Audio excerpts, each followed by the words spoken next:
welcome you all to our third annual MLK Day celebration.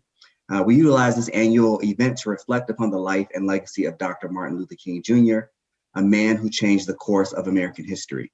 Dr. King led a movement of thousands that liberated millions. His words and ideals continue to provide an aspirational compass for where we as a people and as a nation strive to get. In a world that is often driven by hate, the ugliness of racism, and the walls that divide us, he used love as a weapon and nonviolence as a strategy. His words continue to give us hope even in our current times. Because of him, we know that the moral arc of the universe is long, but that it bends towards justice. The promotion of justice is why we're here today. Using King's legacy as a guide, we hope to discuss and discover how we can promote a more loving and just society. Today, we're in for a very real treat. Having just concluded our podcast, I myself did not know that Dr. Reverend Jeremiah Wright actually knew Dr. King. And so we're actually in for an amazing opportunity to hear a person speak about his life and his legacy who knew him personally. A little bit about the Reverend Dr. Jeremiah Wright, who really needs no introduction if you are familiar with the South Side of Chicago. He's a little bit of an icon, but he deserves, so I'm going to give it to him anyway. Reverend Dr. Jeremiah A. Wright was born in Philadelphia, Pennsylvania. He completed his elementary education in that city and then went to Virginia Union University. After 3.5 years at Virginia Union, Pastor Wright left school and entered the United States Marine Corps. He transferred from the Marine Corps into the United States Navy, where he served as a cardiopulmonary technician. After 6 years in the military, Pastor Wright transferred to Howard University. Plug, that's where our new Vice President Kamala Harris also attended. I just like saying that, so you're going to keep hearing that for quite some time from me. But he also went to Howard University, where he completed his undergraduate studies and received his first master's degree. His second master's degree in the history of religions was from the University of Chicago Divinity School. His doctorate was received from the United Theological Seminary under Dr. Samuel DeWitt Proctor. In addition to Dr. Wright's 4 earned degrees, he has been the recipient of 9 honorary doctorates. Reverend Wright became pastor of Trinity United Church of Christ in March of 1972.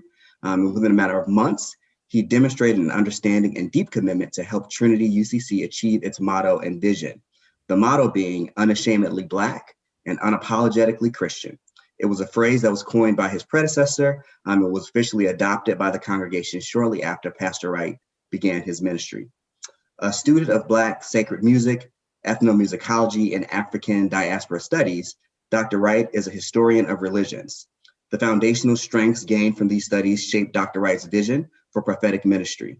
As senior pastor of Trinity, where he served 36 years, Dr. Wright combined his studies of West African music and Judeo-Christian thought to create over 70 ministries to address the needs of the community and to enrich the lives and faith of his congregants by moving ministry, as stated in his own words, from theory to praxis.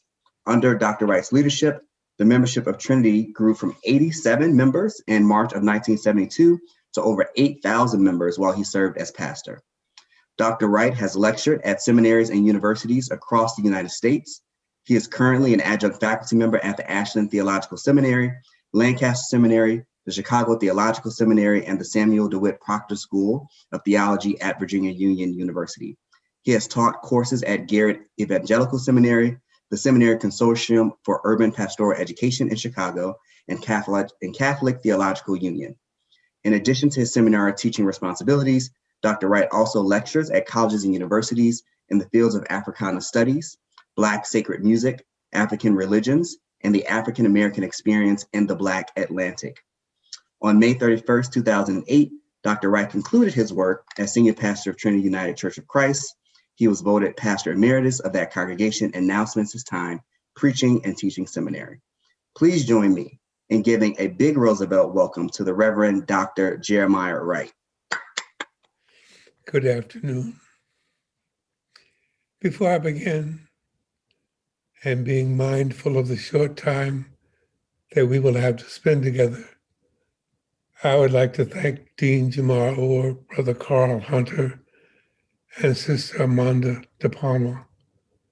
And I'd like to offer a special thanksgiving to Sister Alvelo, whom I have known since she was a little girl.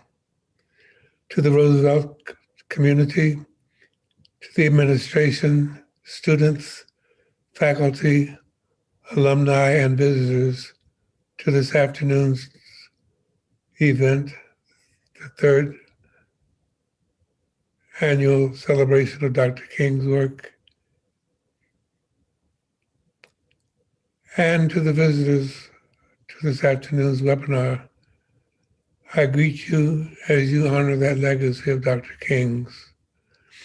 Your overall theme for this year's event is civil rights and the spirit of resilience that the African American community has demonstrated across the years. For those of you who don't know me, let me say just a word about what you're hearing. I'm a stroke survivor of 4 years, and the stroke rendered the left side of my body challenged. In addition to the challenge of legs, limbs, arms, my vocal cords no longer touch. The left vocal cord has dropped about an inch from the right vocal cord, so it sounds like I have a cold, and you'll hear a little slurring of my speech. That is not because I've been celebrating the inauguration. It's because of the stroke. In order to do justice to your theme, because it is in honor of a minister of the gospel, Dr. King, and also because I am a minister of that same gospel, I would like to establish the framework from which I offer my reflections on your theme by pointing you to the sacred songs of the enslaved Africans and to the Black religious tradition out of which Dr. King came. In addition to knowing Mike, his birth name, I was close to 3 of Dr. King's lieutenants, Congressman Walter Fauntroy, Dr. Wyatt T. Walker, and Dr. William Augustus Jones. It is from the research, scholarship, and ministries of Doctors Walker and Jones that I will make my case. Dr. Wyatt T. Walker was a scholar par excellence of the African American spirituals. Dr. William Augustus Jones was the pastor of Bethany Baptist Church in Brooklyn, New York. Both Doctors Walker and Jones were members of the Henry Mitchell preaching cohort, which did their doctoral studies in the area of African and African American religious studies at Colgate Rochester Crozier Divinity School in Massachusetts. In the Lyman Beecher series of lectures that Dr. Jones presented at the Yale University Divinity School, Dr. Jones, whose lectures have been captured in his book, God in the Ghetto, Bill posits that a flawed theology yields a skewed anthropology and issues forth into a sick sociology. Now, to unpack that, if you can imagine for just a few moments a 3-tiered triangle or a 3-tiered pyramid on both sides of an imaginary line, Bill argues that the base of that pyramid is theology. Theology. How one sees God is the brief working definition of theology that will have to suffice for a short time today. How one sees God, Bill argues, determines how one sees human beings. In other words, your theology determines how you see human beings, or your anthropology. In turn, how you see human beings, your anthropology automatically determines how you shape your world sociologically. Your anthropology determines your sociology. Your theology determines your anthropology. Your anthropology determines your sociology. Now, Let's stick with the pyramid on the side of the European and European American reality for just a moment. Historically, Europeans have seen God, their theology, as male, white male, dominant, domineering, warlike, and in a hierarchical position. God is on top. God is in charge. God is up there. God is tyrannical. God is the boss. God is the man upstairs. God is vengeful. God doesn't play. God is always opposed to his unruly creation, and God only blesses those whom God chooses to bless. Now, since that is how God is viewed, doesn't it make sense then that anthropologically, white males are at the top of the food chain? White males are superior in the hierarchical arrangement. White males are over white females. White males over yellow males and yellow females. White males are over red and brown males and females. And at the bottom of that hierarchical arrangement are black males with black females bringing up the rear. That hierarchical way of thinking spreads throughout the culture of European dominant colonized cultures. Things are good when they're up. Are you up for this? Computers only work when they're up. When computers don't work, they are what? Down, up, down. In such a flawed theological and skewed anthropological view of life, it only makes sense then that the society, sociology, is ordered in such a way as to render black bodies commodities where black lives do not matter at all. Black bodies have mattered since the 1400s, but black lives are not considered as important, if in fact existent. They're commodities. Black bodies are commodities can be bought and sold. Commodities, black bodies can be enslaved. Commodities, black women and black men can be raped at will.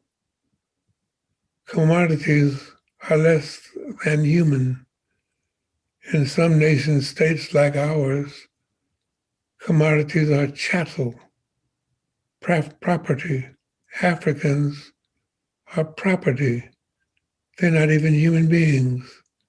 They are things, not people.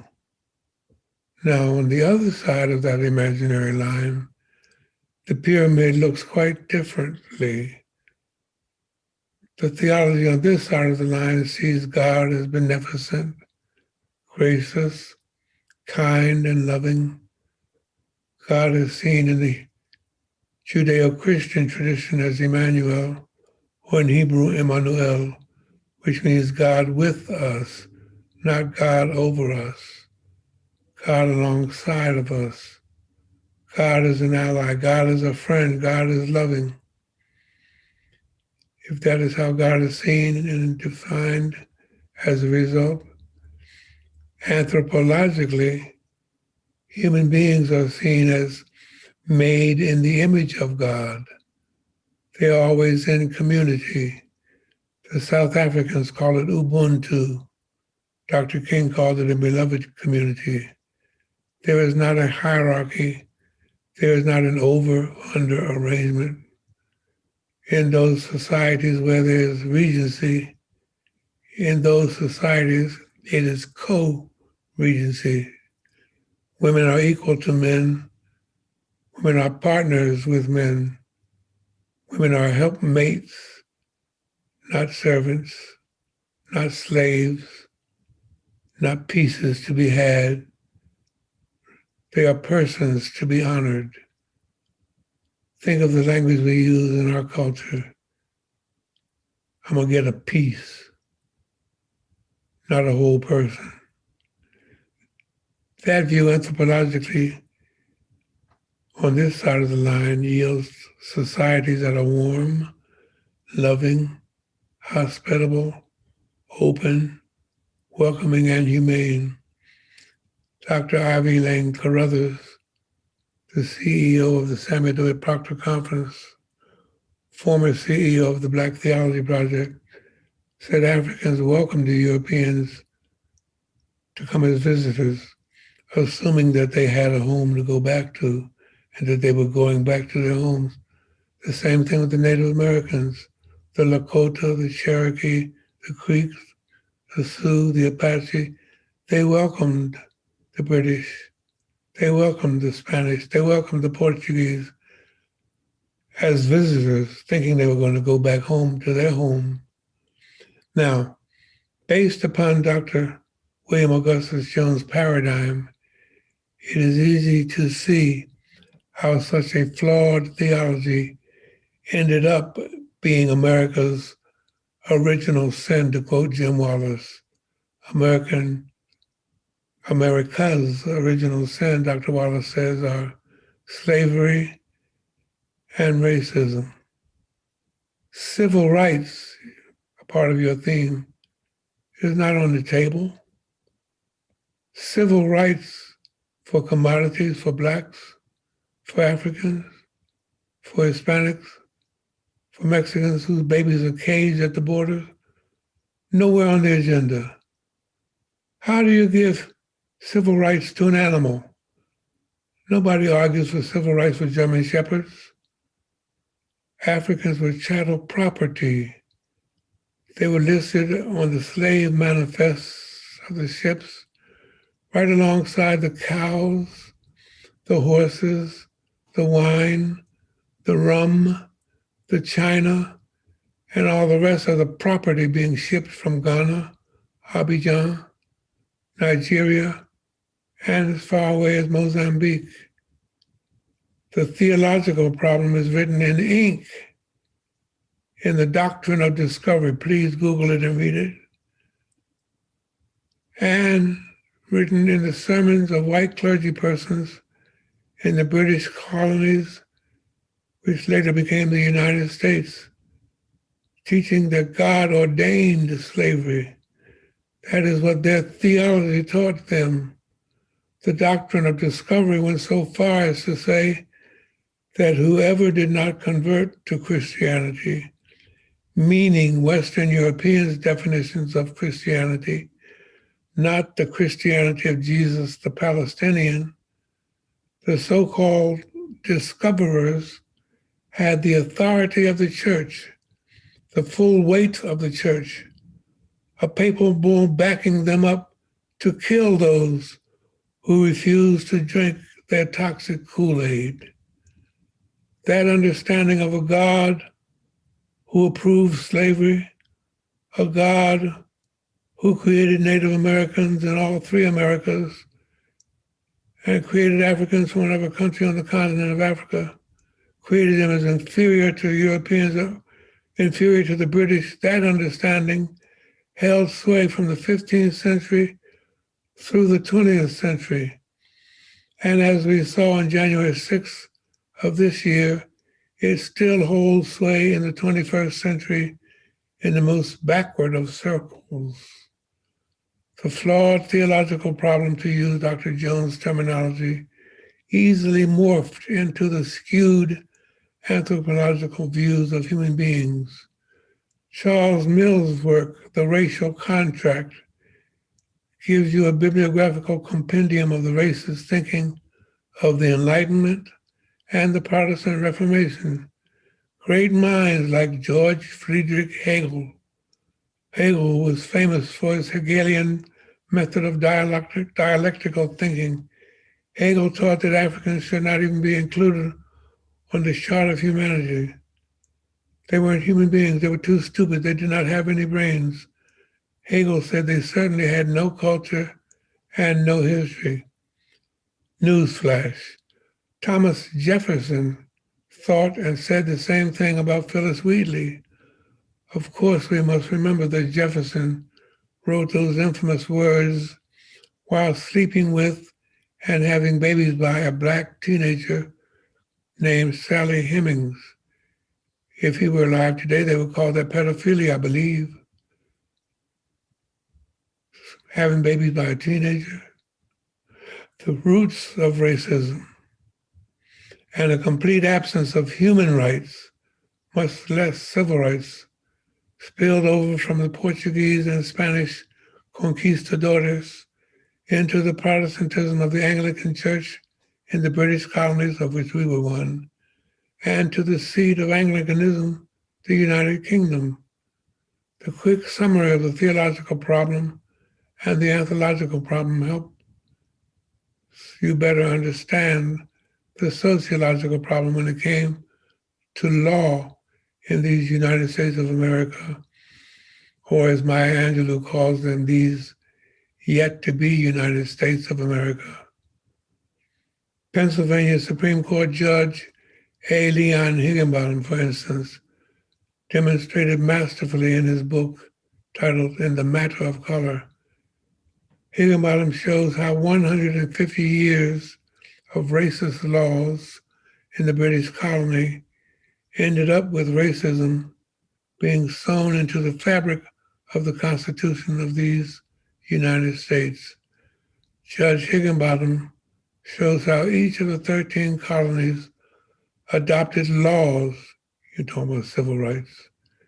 The 13 colonies each adopted laws that were in no way based on legal precedents, no way based on common law from England, we were British colonies, nowhere based on jurisprudence.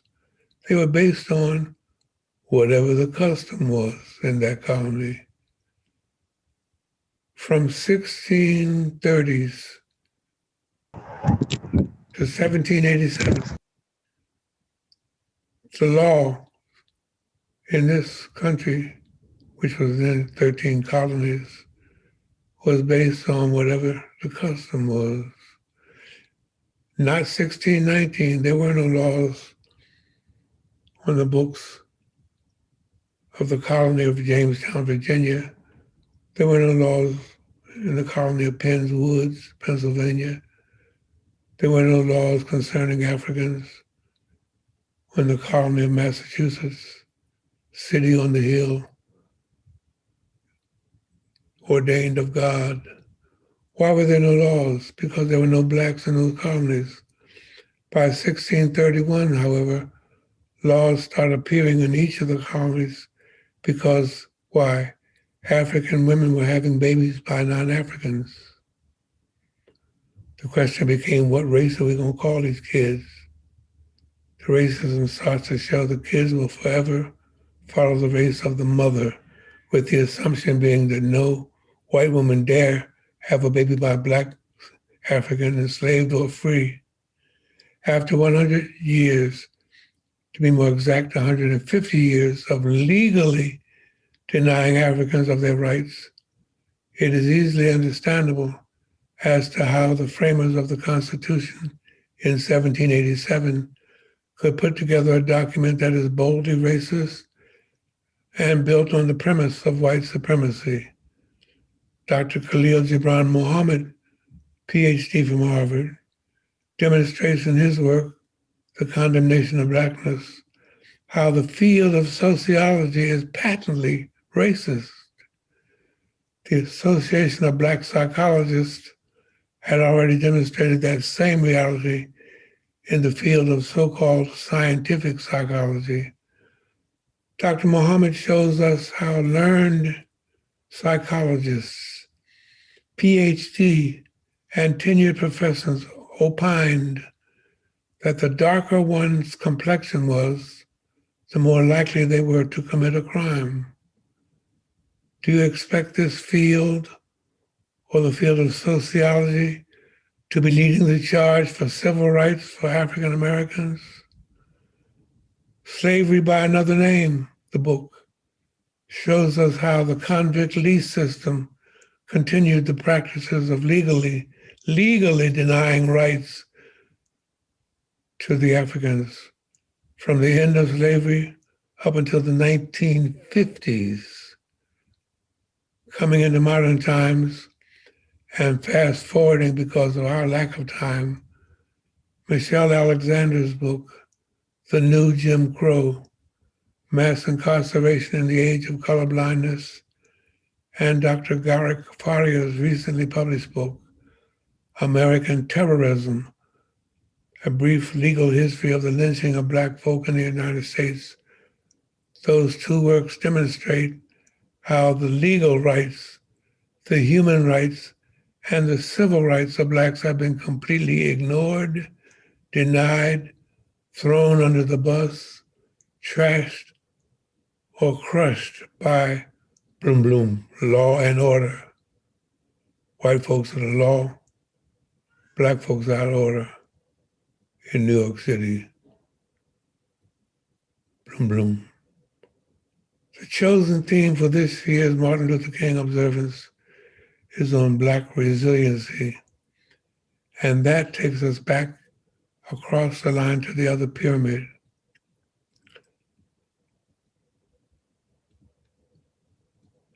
How is it that African Americans were able and have been able to be so resilient in the face of pure hatred, in the face of such a rancid history, in spite of white privilege, in spite of white racism, in spite of white hatred of Blacks, in spite of American exceptionalism, and in spite of Trumpism?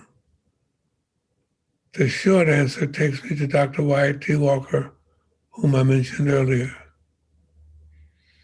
Dr. Charles Long, the preeminent historian of religions from the University of Chicago Divinity School, takes me back to Langston Hughes and takes me to the music of enslaved Africans for an answer to those questions.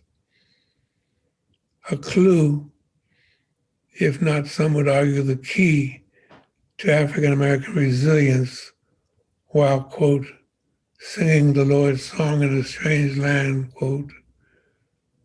The clue for me and the key for many is found in their sacred songs.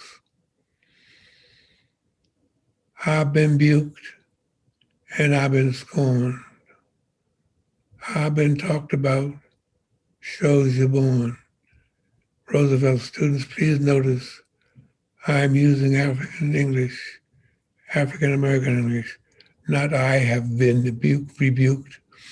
I was preaching in Cuba one year, and the translators with our group were only 4. The members of our group were 30. And on the Sunday that we were there for the Black Theology Project, we each had to preach at a different Christian church in Cuba. Yes, Maria. Yes, Felicia, there are Christians in Cuba. With only 4 translators, that meant that all of us didn't have a translator for our sermons, and all of us couldn't speak Spanish fluently. So I had a local pastor translating for me, and I quoted this spiritual, doing an illustration, and I've been buked. He had no clue what I was talking about. He was bucked. So I said, bucked. I said, no, buked. There's no word in Spanish for buked. There's no word in the standard business English language for buked. It is what Geneva Smitherman calls the language of Black America. I've been, not I have been, but I've been buked and I've been scorned. I've been talked about, shows you born. That's one of the hundreds of sacred songs which demonstrates the attitude of the enslaved Africans. And don't let me run past the word been too rapidly. Geneva Smitherman in her book, Talking and Testifying, has a whole section on the verb to be and the way African speakers of English use the verb to be. The verb to be is omitted when you want to show immediacy. When the speaker says, where your mama? Not where is your mother, where your mama? the hearer knows you mean right now. The answer is she at home, not she is at home. It is omitted to show immediacy. It is inserted to show ongoing activity. Like what your mama do on Sunday? Girl, she be going to church and stuff. When you say she be going, that means it don't never stop. I've been buked, past tense. I've been buked. There is no helping verb. You were taught in English, standard business English, that when you use the past participle been, you have to have a helping verb, not for Africans. You just getting in now, I've been here. The speaker means I have been here. The hearer knows me. You have been here a long time. I've been buked means it's something that goes on and on, don't never stop. I've been buked. I've been scorned. I've been talked about. Sure as you're born. That's one of the sacred songs which demonstrates the attitude of the enslaved Africans who sang while living in the midst of a world with chains around their bodies and with laws enforcing those chains, with a promise legally in the Constitution of the country that maybe by 1808, slavery would be abolished in the United States. The second verse of Ivan Buke says, dare, not there. There is no TH sound in West African languages. African American speakers of English take the TH sound and change it to a D. This afternoon, we're going to listen to Jeremiah Wright. Then we're going to get some D. We'll change it to an N. Where were you Thursday? I was looking for you. I was with Mama and them. At the end of a word, we'll change it to an F, like loofah or Roosevelt. Where are you from? South Side. Beginning of a word, a D. There is trouble all over this world. That's not bad English. That's West African speech pattern. Second verse of that same song says, there is trouble all over this world. There is trouble all over this world. There is trouble all over this world. There was trouble on the continent of Africa from which they were stolen. There's trouble in Portugal, and the Portuguese enslavers are a classic example of that trouble. There was trouble in Spain, and there was trouble in Britain. There was trouble in the Netherlands. There was trouble in Holland. There was trouble in France, and there was trouble in Germany. The treatment the Africans received from merchants from each of those countries let them know daily that there was trouble all over this world. The song does not end there, however. The third verse of that same spiritual says, there may be trouble, but I ain't gonna lay my religion down. I ain't gonna lay my religion down. Listen carefully, I ain't gonna lay my religion down. That is an echo of the spirit, another spiritual, which says, over my head, I hear music in the air. There must be a God somewhere. Like Langston Hughes' poem, Mother to Son, encapsulates these sentiments with a mother who has known hard times and who has known nothing but trouble in this world, encouraging her son by saying to him, I'm still climbing, boy. I'm still climbing. The resiliency of her desire, her will, and her determination to keep climbing in spite of the racism she faced on a daily basis, in spite of the sexism she lived with from the day she drew her first breath until the day she was talking to her son in this poem, are evidences of a faith that James Weldon Johnson says, a faith that the dark past has taught us. The enslaved Africans call it religion. Ain't gonna lay my religion down. Dr. Charles Long reminds us, as an historian of religions, that the religions of the enslaved Africans on all three countries called America were made manifest And whether they were in the Christian church, in the Muslim faith, in Santeria, in Kumina, or Candomblé, those religions which make up the sacred family of the Black religious tradition, all hark back to the original meaning of religio, or what enslaved Africans called religion, to bind, that which binds one, not in a negative sense. Dr. Long pointed out before his death, religio means that to which you are bound and those to whom you are bound. Ain't gonna lay my religion down.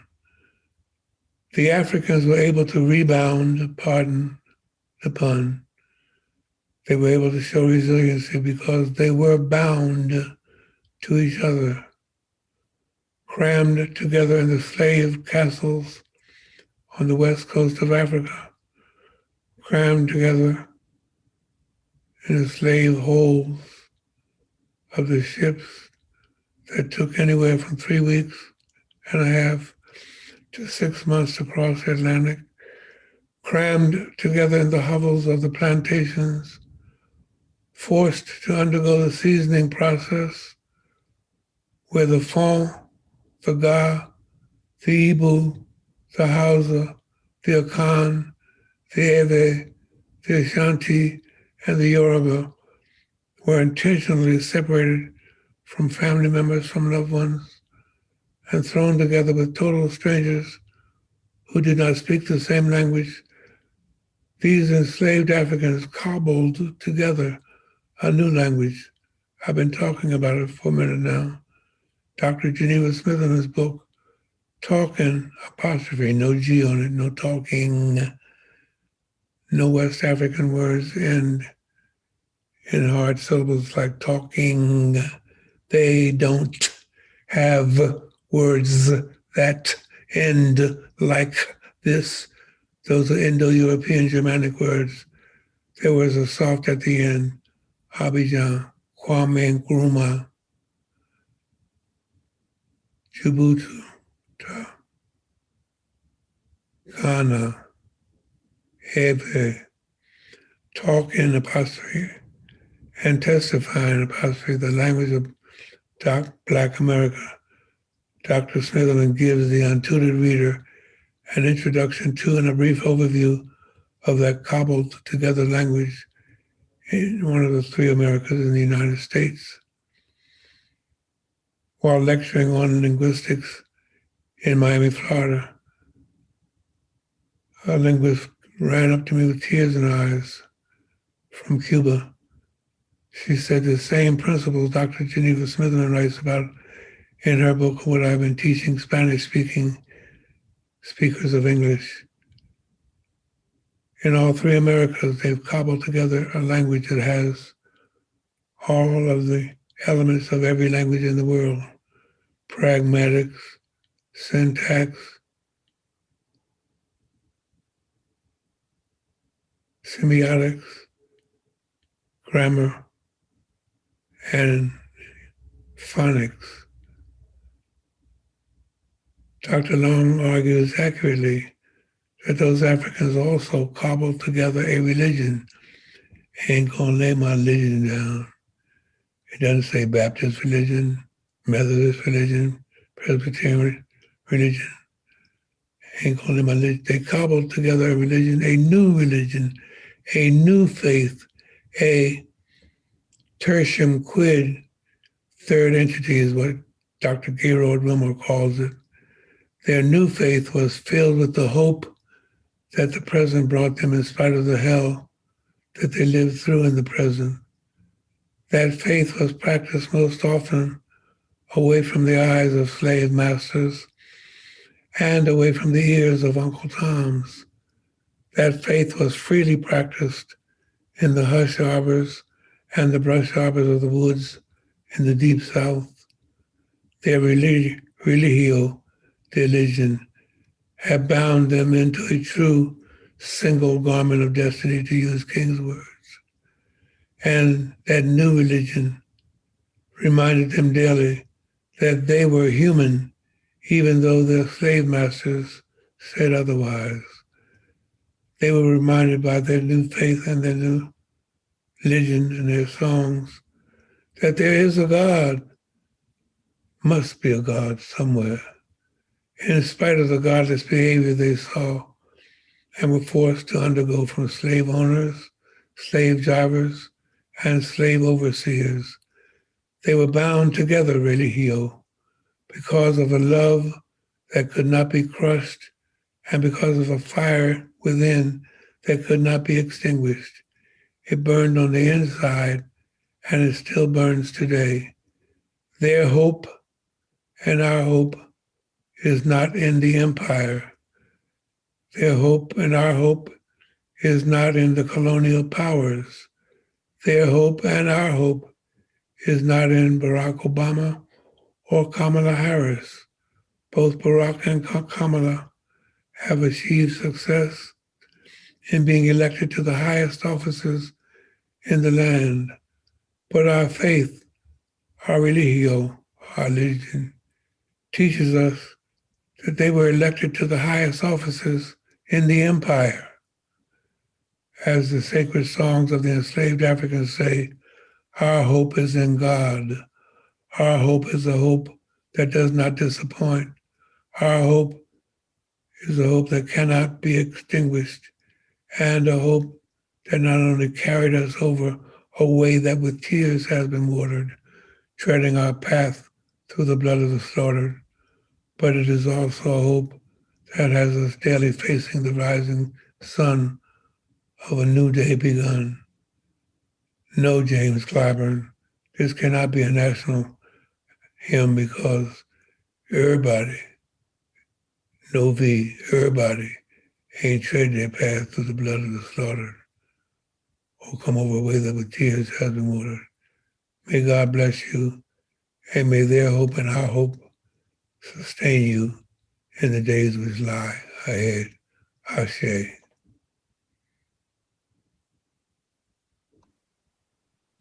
Wow, wow, wow, wow.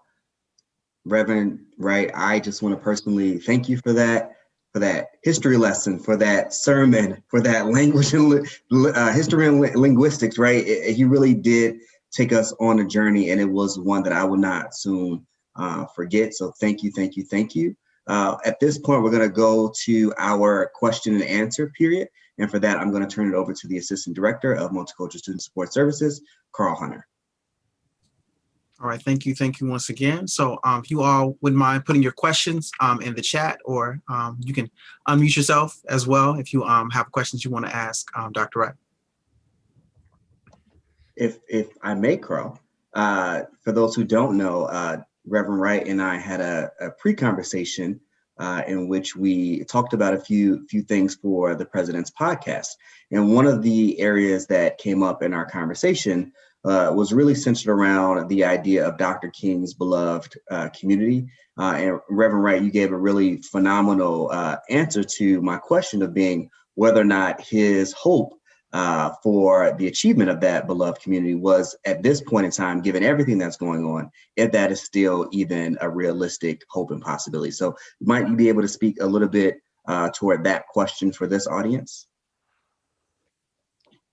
Yes, the last part of your question in our podcast was about the beloved community and what advice I would give the students at Roosevelt. And I have shared with you another one of my mentors'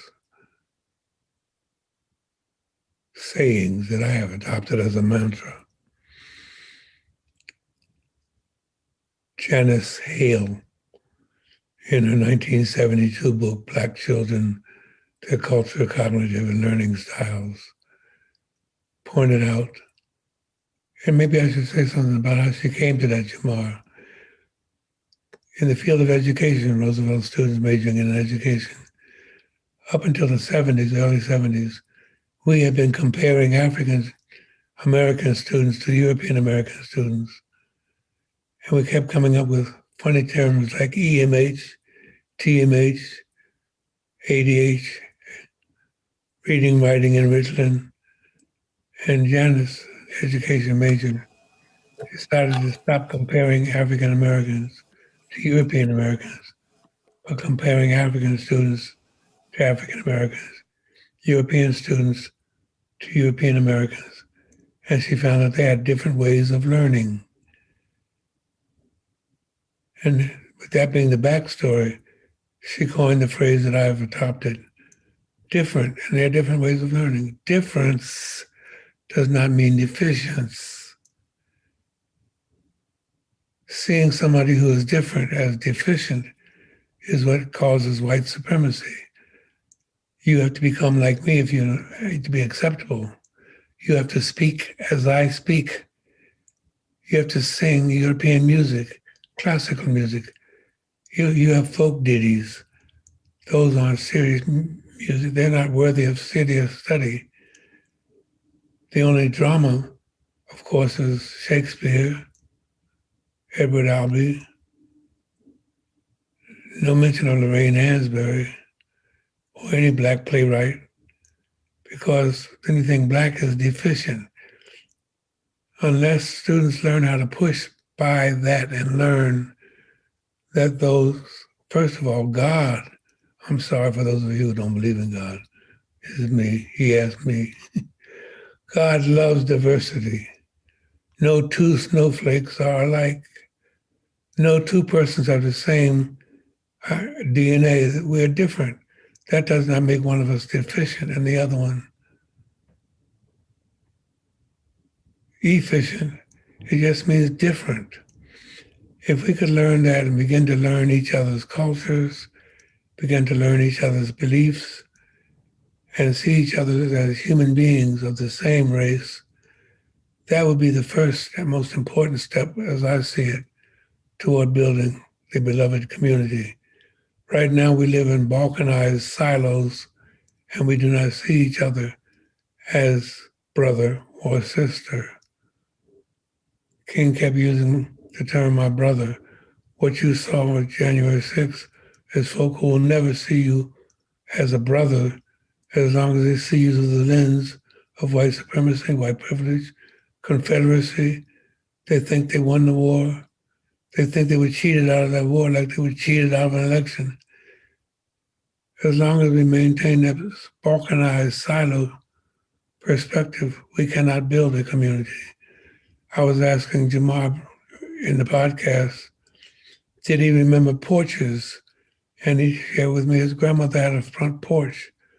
People who sit on, back in those days, sat on the front porch, knew everybody who walked by the porch, knew all the kids in the block, knew whose family they belonged to. That was a community. Desegregation, not integration, but desegregation has caused us to move to the suburbs where we no longer have front porches. We move the front porch to the back and now call it a deck where I don't have to see my neighbors. Instead of parking in front, speaking to Ms. Wilson, Ms. Robinson, Ms. Tyree on the way in, I pull into my garage with a garage opener. It goes down behind me and I'm siloed for the night. Most Blacks I know cannot name everybody in that living complex in the suburbs. We don't know our neighbors. And we don't know we'll ever see them as us versus them, they, those people. You know how all Black people are this, all Mexicans are this, all Latinos are this, all Chinese. And we know absolutely nothing about the original inhabitants of this land, some of whom are students right there at Roosevelt. Tell me 3 things about the Lakota that make them different from the Apache or the Pueblo. Name 4 Sioux chiefs. We don't know them. Why? To use perfectly phonetically articulated English a la Cat Williams. Every United States has broken every treaty we have with Native Americans. We kidnap them and make them white to civilize them. We don't know anything at all about their history, their culture. Peyote, oh, they get high. It's all right to get high if you're an Indian. I'm gonna be an Indian. Those kind of stereotypes keep us separated, and until we can tear down the walls of separation that keep us from seeing our sister and our brother as our sister and our brother, we won't have a community. If we do and when we do, will be the first step, if not the major step, toward being the beloved community Dr. King talked about. Did I remember everything we talked about, Jamar? I don't know how you did, but you did. So we have some more questions in the chat, and of course we want to be respectful of time. We are getting close to the 2:00 mark, so we do understand if people have to head out. But I'm going to go ahead with the rest of the questions here in the chat. First question is: if you were teaching a course on the theology of Martin Luther King, what text would you use, if any?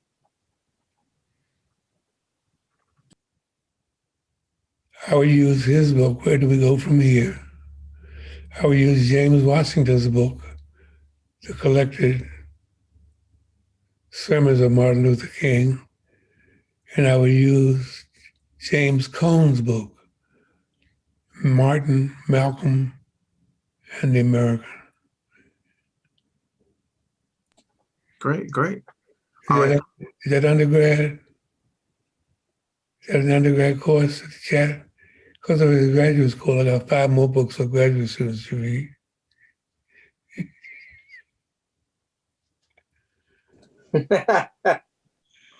Let's keep going. The religion you stated the slaves pierced together. What was it that precursor to? What you see is the Black church today. I omitted another ingredient in what Gaylord Wilmore calls a tertium quid. There are some African traditional religious practices that became a part of the Black church tradition and Black religion. Before I be a slave, I be buried in my grave. That's a song which refuses to grant permission to a slaveholder to rule over them. Africans, the Association of Black Psychologists put it this way: enslaved Africans were never, most of them, never slaves, pardon me. They were in bondage. To be a slave, you have to give psychological assent to the enslaver. And the Africans who sang those songs never gave psychological assent. They said, I told Jesus it would be all right if he changed my name. Not a white slave master, not a different plantation changing my name everywhere I go. Only the one who made me has power over me to change my name. So what becomes precursor and what scares, this is the university. So Dr. Martin Marty, my primary church history professor, told me I needed to stop quoting people, because every time I quote somebody, I get in trouble. People attribute the quote to me and forget all about the one who really said it. But there's a quote that Geneva Smitherman has in her last book that's hilarious.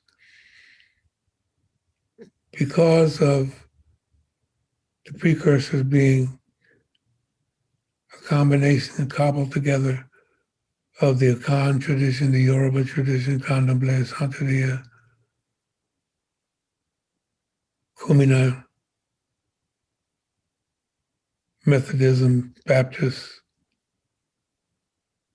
Maroon. What scares many whites on 2 counts, which the lady down in Georgia tried to use throwing my name in to scare people away from Warnock, is not only the rhetoric and the speech, Brother Hunter, but getting happy, the sacred dance, which harks back to 2 Samuel, where the only way the Spirit will come over you is ecstasy, spiritual ecstasy, dance in the sacred dance. Well, when a PhD in, say,